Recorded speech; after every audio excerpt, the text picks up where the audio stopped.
কাছাৰৰ তাৰিণীপুৰত ভয়ংকৰ ঘটনা উড়ন সেতুত খুন্দিয়াই নিহত হল বাইক আৰোহী চিকিৎসালয়লৈ নিয়া হয় বাইক আৰোহীক চিকিৎসকে মৃত ঘোষণা কৰে বাইক আৰোহীক নিহত বাইক আৰোহী নুৰুল আলম বৰভূঞা দুৰ্ঘটনাৰ পাছতে সৃষ্টি হয় উত্তপ্ত পৰিস্থিতিৰ নিৰ্মাণকাৰী সংস্থাৰ বিৰুদ্ধে প্ৰতিবাদ ৰাইজৰ নিৰ্মীয়মান উড়ন সেতুত নাছিল কোনো সংকেত চিহ্ন আৰক্ষীৰ লোকে নিয়ন্ত্ৰণ কৰে পৰিস্থিতি তারিণীপুর আমরা তিনটা সংলগ্ন একটা জায়গা যে জম্বি কন্ট্রাকশনের যে ফ্লাইওভার চলে ফ্লাইওভারের হাজার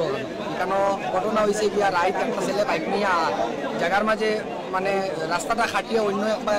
তারা বাইপাস করিয়া দিছে কিন্তু বাইপাসটা দেখা যায় না দেখা গেছে না ও কারণে যে এখানে কোনো ব্যারিকেড নাই কোনো সিগনাল নাই কিছু নাই বাইক একটা নতুন মানুষ মানে এই রাস্তার লাগে নতুন ডাইরেক্টলি আইসে আইয়া ডাইরেক্ট ফ্লাইওভারের ওই যে যেটা ফ্লাইওভারের যেটা ডালাইয়ের যে জায়গা যেটা ওটার মাঝে পড়ছে পড়িয়া বহুত বড় একটা দুর্ঘটনা ছেলেটা মারা গেছে এখন আমরা যে জনসাধারণ এই এরিয়ার সারা মানে এই অ্যাক্সিডেন্ট হইয়া পুরা মর্মাহত এখন ব্যবহার হয়েছে একটা আমরা সারা এখানে আইয়া ধর্ণা ধরার মেইন কারণটা হয়েছে যে জন্টু কন্ট্রাকশন এর ই ব্যাপারে হইল গিয়া তারে পুরা দোষী সাজানি হওয়ার কারণ হইল গিয়া অতদিন পর্যন্ত জন্টু কন্ট্রাকশনের হওয়ার যে রাস্তাটারে এই রাস্তার মাঝে অ্যাক্সিডেন্ট হইব যাতে তার ব্যবস্থা নেওয়ার লাগিয়া তারা এই করে নেগলিজেন্সি করিয়া তখন পর্যন্ত করছে না।